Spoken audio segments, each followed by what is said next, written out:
Muy bien. Chicos, bienvenidos a este espacio de las finanzas personales. Aquí descubriremos un poco cómo evitar que se nos vuelva agua todo lo que nos llega a nuestras manos. O mejor dicho, cómo hacer que se vuelva agua, pero que esa agua nos produzca más plata. Siguiente. Me presento, soy Manuel Esparís, actual el CVP Finanzas Ilegales para Yasek Carabobo. Tengo 20 años de edad, cumplo los 21 este año. Al igual que Ana, estudio comercio internacional. Y un dato curioso, estoy por cumplir mi primer año dentro de IESEC y ya llevo media gestión como VP. Eh, uno de los datos sobre mí es que cada vez que me apasiona algo, busco la forma para hacerla y siento que es una de las cosas que más me caracteriza, que más me caracteriza. Y un random fact es que soy el que más lejos vive de todo el comité. Vivo Falcón. Siguiente, Romer. El check-in. ¿Qué superpoder crees que tendría tu área si fuera persona?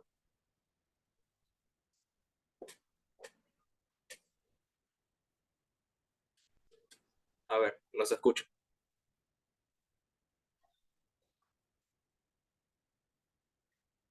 El sanador encaja perfecto contigo, de pana. Controlar emociones. Eso sonó más a supervillano, pero te la compro.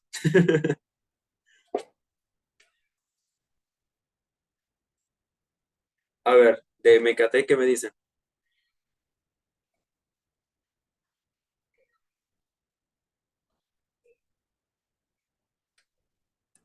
Yo creo que finanzas sería algo así tipo, no sé, controlar el clima o una broma así.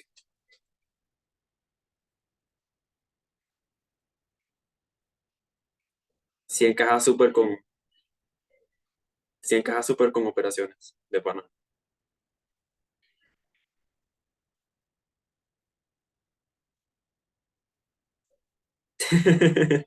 Ese te encaja para las dos, Ana, para el CVP y para MKT, el de viajar en el tiempo. Bueno, sigamos. Primero que todo, ¿qué son las finanzas personales? Las finanzas personales se refieren al manejo y al control de los recursos financieros de una persona o de un hogar. Esto involucra todas las decisiones y acciones relacionadas con el dinero, desde cómo se generan los ingresos hasta cómo se gastan, ahorran, invierten o se gestionan las deudas. El objetivo principal de las finanzas personales, aguanta. El objetivo principal de las finanzas personales es tomar el control de las finanzas individuales, es decir, no viéndote como una empresa, sino como una persona como tal.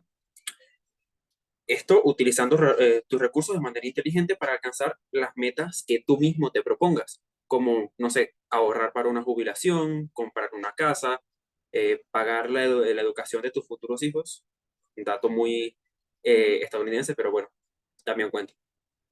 eh, o hacer un fondo de emergencia, de los cuales una de las cosas más recomendadas actualmente es en Venezuela. Ahora sí, siguiente.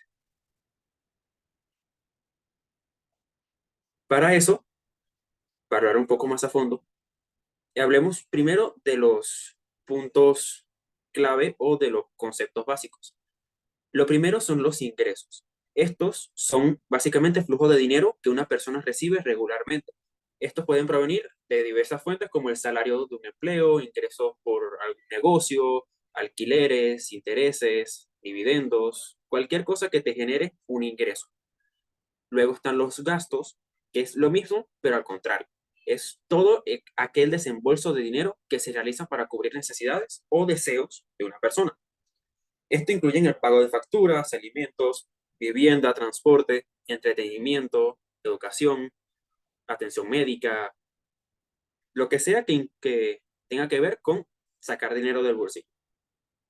Luego tenemos los ahorros, que es como el punto medio de estos dos.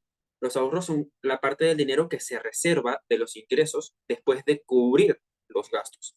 Es decir, una vez que nosotros hemos cubierto todos nuestros gastos necesarios, lo usual es dividir ese ingreso, ese monto restante entre gastos por deseo y ahorro. Es lo que realmente recomiendan los expertos, aunque pocas veces pasa. Estos normalmente se recomienda tener en una cuenta bancaria, en una caja de ahorro o también se puede invertir en acciones para obtener mayor rendimiento del mismo, pero siempre de forma inteligente. Luego tenemos las inversiones que se refieren al acto de destinar dineros o recursos a una actividad o proyecto o instrumento financiero con la expectativa de obtener un rendimiento económico en el futuro. Básicamente, poner a trabajar el dinero que tienes en la cuenta en vez de tenerlo parado. Estas pueden incluir compra de acciones, bonos, bienes raíces como casas o edificios, fondos mutuos, por ejemplo, una vez que se casan y deciden tener un fondo de inversión con tu pareja o con un grupo de amigos, o cualquier otra actividad con el objetivo de generar ganancias o ingresos pasivos. Es decir, que no tengas que estar siempre encima para que eso genere ingresos. Por último, tenemos lo que son las deudas. Estas son las obligaciones financieras adquiridas por una persona cuando toma dinero prestado o recibe bienes o servicios a crédito. Pueden ser préstamos estudiantiles, hipotecas, tarjetas de crédito, préstamos personales, entre otros. Básicamente, cualquier cosa que te incluya un desembolse de dinero, pero a diferencia del gasto, que sea recurrente. Por ejemplo, cuando tomas algo prestado a cuotas, que es una deuda constante. O, por ejemplo, cuando pides algo, no sé, fiado en alguna bodega, también es una deuda adquirida. Siguiente. Ahora, para establecer metas financieras, que es uno de los puntos más recomendados, te- tenemos lo que es la metodología SMART, que, dicho sea de paso, es una de las más recomendadas dentro de ISEC y se maneja bastante. El primer punto es especificar. Eh, Rosme, creo que te saltaste una.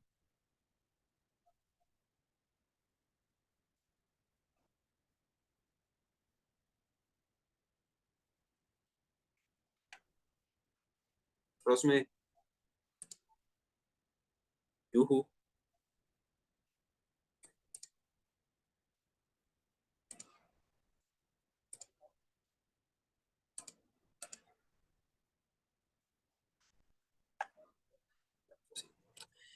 Eh, Como les decía, la metodología SMART es, se basa en 5 etapas que son la etapa específica, las medibles, las alcanzables, las relevantes y el límite de tiempo.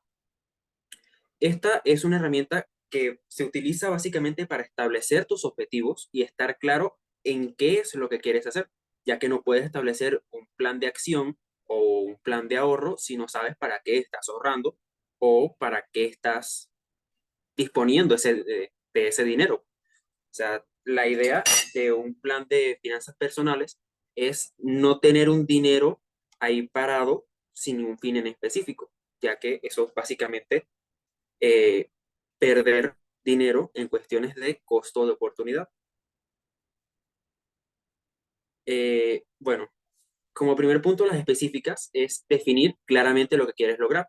Evita metas vagas y genéricas. Es decir, esto lo estás generando tú para ti mismo. No debes parafrasear o, como dice uno coloquialmente, hablar paja, porque es algo hecho para ti. Por ejemplo, si quieres ahorrar para comprarte un carro, no puedes poner que quiero adquirir un vehículo, pues, de no. Simplemente quiero un carro, no sé, pequeño, o quiero un Corsa, por decir algo. Algo específico que te ayude a visualizar esa meta a la que quieres alcanzar. Y la pregunta es, ¿qué exactamente quieres lograr? Luego tenemos los medibles, que es básicamente establecer criterios claros para medir el progreso y el logro de esa meta que quieres lograr. Siguiendo con el ejemplo del carro, por ejemplo, sería, no sé, destinar el 10% de mis ingresos o por decir, no sé, $20 eh, quincenales a un fondo de inversión para comprar ese carro. La pregunta es, ¿cómo sabrás cuándo has alcanzado esa meta? Básicamente es la forma en la que cuentas. Pues en este caso sería cómo, cuánto dinero has reunido, por ejemplo. Los alcanzables es asegúrate de que la meta sea realista y alcanzable para ti en función de tus circunstancias y recursos. Siguiendo con el ejemplo del carro, por ejemplo, si quieres comprar, pongamos otra cosa, una fortuna, ¿verdad? Una camioneta de $45,000, por decir algo así. Y tú ves que, por ejemplo, un salario estándar en Venezuela, o por decirte que tengas un buen salario y ganes $800 a la semana, por decir algo. Y tú le digas, ok, voy a destinar $100 mensuales para ahorrar para esa camioneta. Realmente no es una meta razonable, una meta alcanzable, ya que tendrías que ahorrar demasiados meses consecutivos para lograr. Y tarde o temprano te gastarás ese dinero o tendrás otros gastos más importantes. Por eso la pregunta ¿es posible y factible lograr esta meta? Luego tenemos los relevantes. Asegúrate de que la meta sea relevante y significativa para ti. Debe estar alineada con tus valores y aspiraciones personales.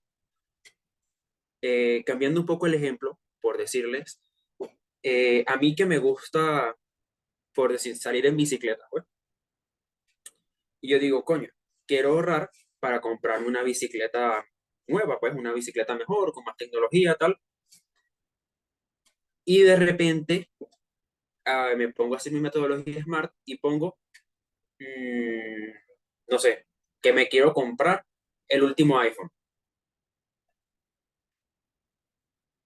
Ok, es válido, pero no es una meta que sea tan relevante como tal. O sea, teniendo en cuenta que ya yo tenga un buen teléfono, por decirles, que yo tenga el iPhone 13 y me quiera comprar el 14, es como que realmente necesito tener ese iPhone 14.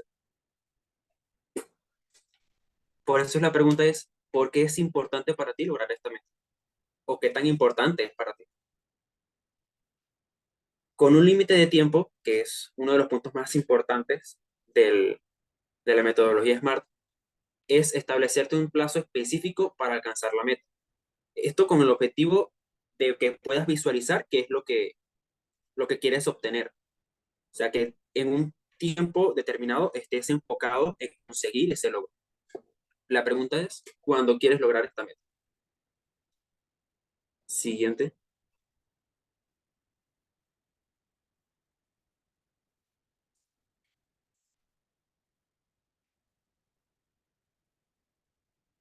Presupuesto persona. Y aquí entramos un poco más en materia. Punto uno, calculas tus ingresos. Pongamos, por ejemplo, un salario de $400, ¿verdad? Comienza identificando para mantener un ejemplo constante, ya que estos son puntos más consecutivos. Comienza identificando todos tus ingresos mensuales. Esto claramente incluye salarios, ingresos adicionales, ingresos por alquileres u otras fuentes de ingresos. Y uno de los tips es anota la cantidad de dinero que recibes de cada fuente. Esto a la hora de elaborar un presupuesto personal es sumamente importante, ya que eh, como no hablamos de, por ejemplo, impuestos o algo por el estilo, las finanzas personales tratan de todo el dinero que llega a tus manos. Como punto dos, registrar todos tus gastos. Parece mentira, pero hasta el más pequeño dulce que te puedas comprar en la panadería te puede afectar a la hora de tus finanzas personales. Porque tal vez sí fue un solo dulce, pero a lo mejor te compras un dulce cada vez que vas a la panadería o cada vez que vas, no sé, camino a la universidad y se convierte en un gasto constante.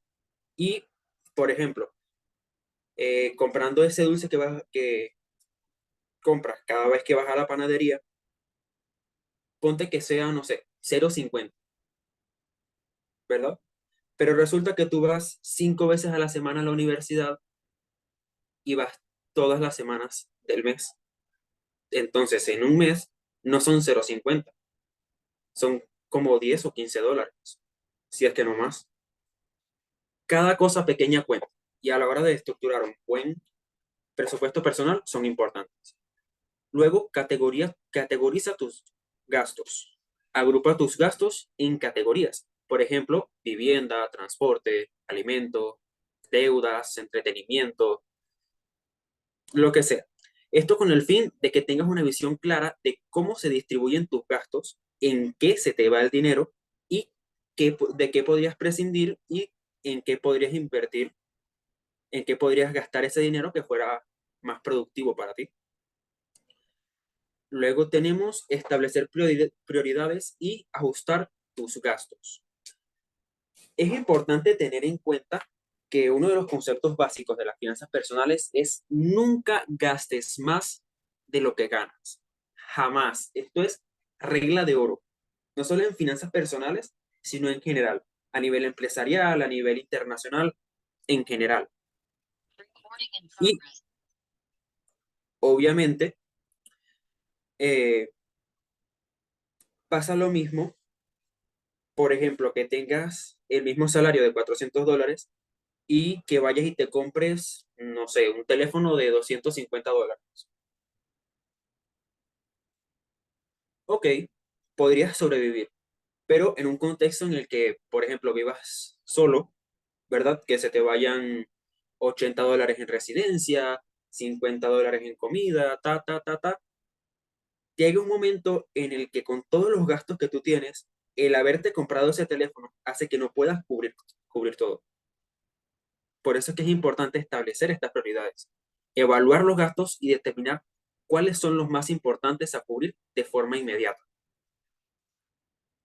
Esto considerando, obviamente, como lo dije en el ejemplo, cuáles son los más esenciales y cuáles podrían reducirse o eliminarse.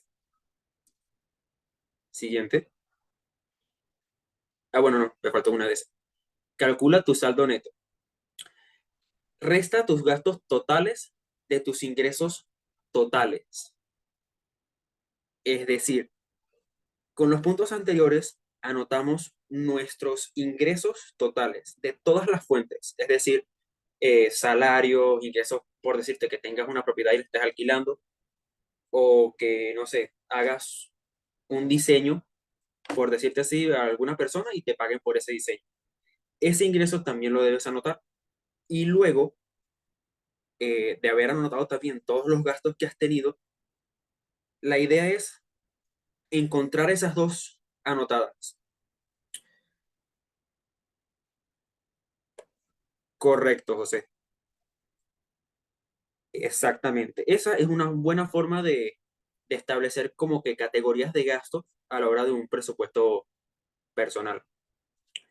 Y bueno, siguiendo con este ejemplo, es básicamente encontrar esas dos fuentes. Ya una vez que anotaste tus ingresos y tus gastos, como que enfrentarlas, o por decirte, sumar tus gastos totales o restar tus gastos totales con los ingresos totales. Esto con el fin de verificar que no estás gastando más de lo que ganas, porque a la larga esto te va a traer un déficit financiero personal que puede llevar a la bancarrota a la mayoría. Siguiente. Establece un plan de ahorro. Como nos dijo José, ahí una de las formas más comunes de establecer gastos en un presupuesto personal es subdividirlo, como ya lo vimos anteriormente. Eh, esto, por ejemplo, estableciendo que, por ejemplo, con el mismo salario de $400, sé que estoy afincado, pero voy a seguir con eso, este, tengamos, digamos, que, ya va un segundo.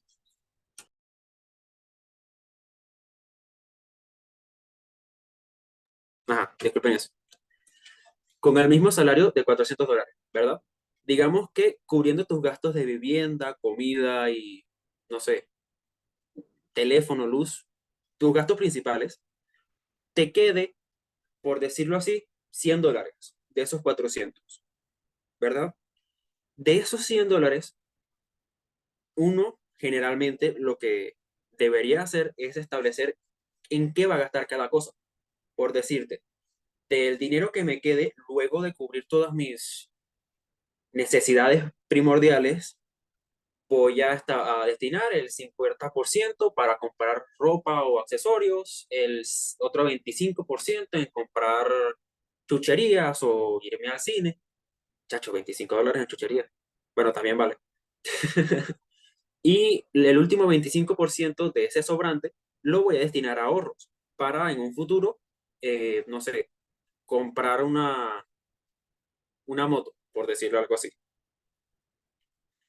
La idea es siempre tener como ese plan o esa idea de cuánto puedes destinar después de cubrir tus gastos principales, tus gastos primordiales, al ahorro o a la inversión, como lo quieras ver. Luego tenemos el utilizar herramientas de seguimiento.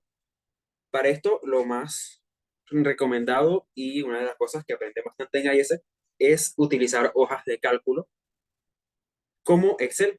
Realmente esta es la que yo más recomiendo ya que tienes las cosas más a la vista y es algo que puedes modificar según tus gustos o como lo quieras ver tú, ¿verdad?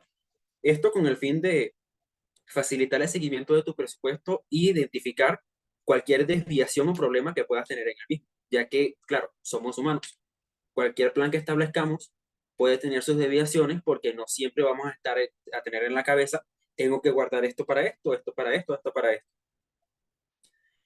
Luego tenemos el revisar y ajustar regularmente el presupuesto. Ya una vez que tienes esa estructura de todo lo que ganas, de en qué se van todos tus gastos, en qué te gustaría gastarlos, el sobrante que te queda, por decirlo así, el cuánto puedes ahorrar mensualmente o todo esto, la idea es reajustar, o sea, revisar ese plan y ajustarlo cada que puedas. Por ejemplo, cambiaste de empleo y en vez de ganar 400 ganas 600, ¿verdad? O por decirlo así, emprendiste, aparte de tu empleo, emprendiste en el marketing digital y le estás llevando la cuenta a una empresa y te pagan $120 mensuales que no tenías antes. Entonces, en base a esos nuevos ingresos, restableces tu presupuesto y por decirte, ahora en vez de gastar el 50% en ropa, voy a gastar el 50% sobrante, luego de cubrir mis gastos principales, ojo, eso siempre se debe tener en cuenta, 9 minutos, ok. Eh, me trabé. Luego de cubrir todos tus gastos principales, voy a gastar, en vez de un por ciento, por decirlo así, voy a gastarme $70 en ropa. Se te fue la cabeza. Pero es lo que tú decides, es tu prioridad. Siguiente. Tips para los ahorros e inversiones. Esto voy a ser un poco genérico, ya que esta parte de ahorros e inversiones depende más de costos de oportunidad o incluso a veces la propia suerte cuando se trata de inversiones. El primer punto es establecer metas financieras. Para esto se deben definir metas claras y específicas para tus ahorros o la inversión que quieras lograr. Esto te ayuda a tener un propósito y mantenerte enfocado en los objetivos. Por decirte, quieres lograr obtener, quieres invertir $100 y duplicarlos en menos de un año. Esa es una buena meta, que tal vez la puedas lograr o tal vez no, depende mucho de tu suerte o de qué tan capaz sea para encontrar esas oportunidades de oro que te ayuden a duplicar ese dinero. El segundo, crea un presupuesto. Como lo vimos anteriormente, elabora un presupuesto detallado que refleje tus ingresos y gastos mensuales. Esto para identificar las áreas en las que puedes reducir gastos y destinar más dinero a los ahorros o las inversiones. Luego, establecer un fondo de emergencia. Esto en Venezuela, eh, por los niveles de ingreso que hay en el país, actualmente no es tomado tanto en cuenta, pero es algo que yo realizo bastante y es tener siempre un fondo de emergencia, tener algo siempre ahí en la cartera o en la cuenta con el que puedas decir, ok, me pasó esto, puedo resolver, porque en esta vida todo cuesta, muchachos, eso no es sorpresa, y siempre tenemos que tener ese fondo de emergencia. Luego, ahorrar regularmente, ya sea para construir este fondo de emergencia, para construir un fondo en el que queramos invertir, o por decirles que ya estamos invirtiendo en algo, tenemos esa inversión y querramos aumentarla y establecemos un plan de ahorro para aumentar esa inversión. Luego, reducir las deudas. Si tienes deudas pendientes, especialmente aquellas con altas tasas de interés, se deben priorizar, ya que mientras mayor sea la tasa de interés, más dinero deberás constantemente y es algo que no le llega bien ni a tu bolsillo ni a tu mente. Esas deudas constantes que tú sabes que mes a mes se van aumentando, crean un nivel de estrés, muchachos, que no se lo deseo a nadie, realmente. Aunque a veces son necesarias. Luego, educación financiera. Aumenta tu conocimiento sobre las inversiones y la gestión financiera.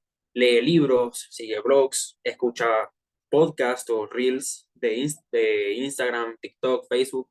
Hay creadores de contenido que realmente son muy buenos con esto y con el contexto macroeconómico mundial, que realmente te ayudan a tener un mejor entendimiento de lo que es la economía global.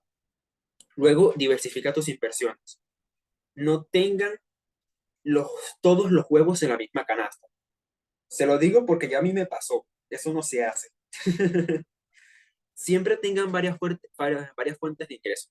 Eso que uno ve en las películas gringas, que un solo hombre dura 40 años en un solo empleo como su única fuente de ingresos, eso no pasa, muchachos. Porque el día de mañana la empresa quiebra y ya, te quedaste sin empleo y tienes que parir, tienes que buscar otro empleo, otra fuente de ingresos para poder subsistir.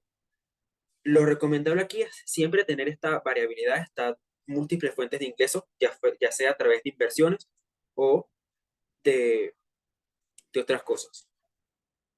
Un importe de inversión es, por decirte, compras un artículo en otro país, lo traes para acá y es como importaste ese artículo para tu negocio o empresa y eso para tu empresa es una inversión. O sea, lo compraste en el extranjero y lo estás trayendo al país de origen. Siguiente. Rome, ¿cuánto tiempo queda, por cierto? Ya este es el último punto.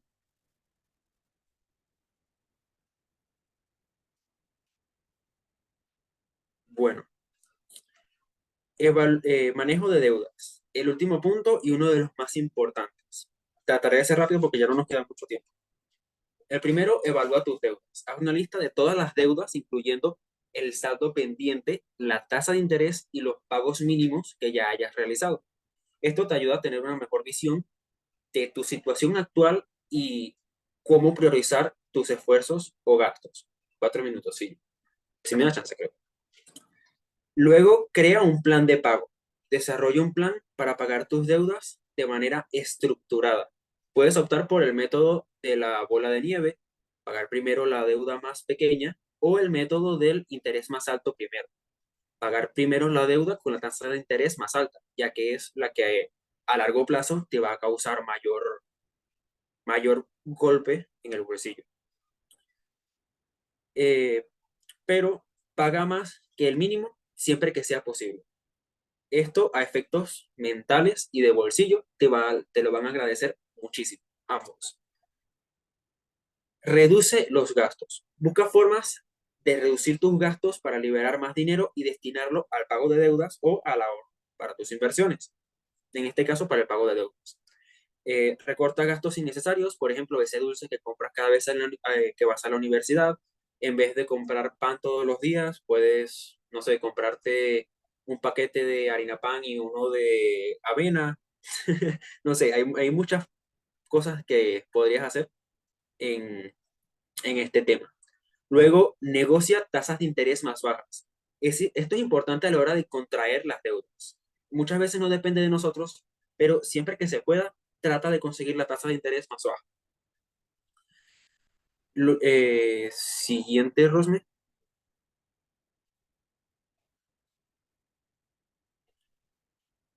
Evita nuevas deudas. Si tienes varias deudas con tasas altas de interés, puedes explorar la opción de consolidarlas en un solo préstamo con una tasa de interés más baja. Es decir, por decirte, hablaste con varias personas, tienes varios de dinero prestado con varias personas, hablas con ellas y logras que la deuda pase a ser de una sola persona con una tasa de interés menor. La deuda será más alta, pero será menor el interés mensual que tendrás. Por ende, a largo plazo es mejor para ti. Luego, considera la consolidación de deudas. Eh, bueno, ese punto ya lo traté solo. Busca ayuda profesional si es necesario. No tengan miedo a buscarse un asesor financiero. Está mucho más sobreestimado de lo que parece. Y es un punto que para la salud mental, créanme que se los va a agradecer. Todo este tema de lo que es las finanzas personales se basa en cómo manejar sus finanzas, tus ingresos y tus gastos sin perder la cabeza en el intento. La siguiente, Rosme. Y bueno, los dejo con esta última frase. Sigue tus pasiones por más locas que sean. La pena siempre la vas a pasar, pero al voltear hacia atrás, te vas a alegrar de haber pasado esa pena. Eso es todo, muchachos. Espero que les sea de utilidad. Cualquier duda, siempre estoy a la orden.